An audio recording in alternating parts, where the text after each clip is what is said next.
గరుడ పురాణం ఇంట్లో ఉండవచ్చా? గరుడ పురాణం ఎప్పుడు చదవాలి?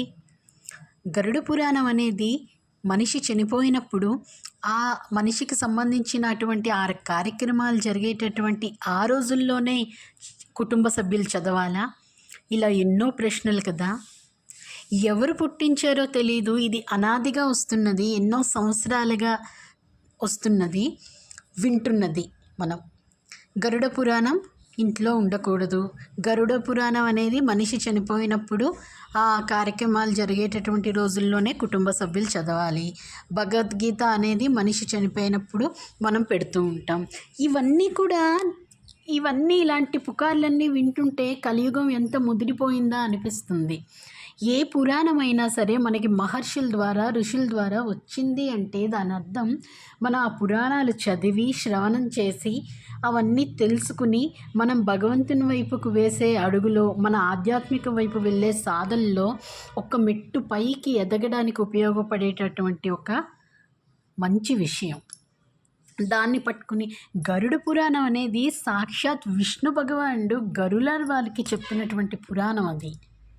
అందులో మనిషి ఎలా బతకాలి, ఏ వ్రత విధానాలు ఏంటి, ఉపవాసానికి సంబంధించినవి, దేవతలకు సంబంధించినవి, పితృదేవతలకు సంబంధించినవి, మనిషి అనేవాడు ఎలా ఉండాలి, ఎన్నో ఎన్నో ఎన్నో మంచి విషయాలు ఉన్నాయి. అటువంటి మహాపురాణాన్ని పట్టుకుని గరుడ పురాణం అనేది ఇంట్లో ఉండకూడదు, ఉన్నట్లయితే ఇంట్లో వాళ్ళకి ఏదో ఒకటి అయిపోతుంది.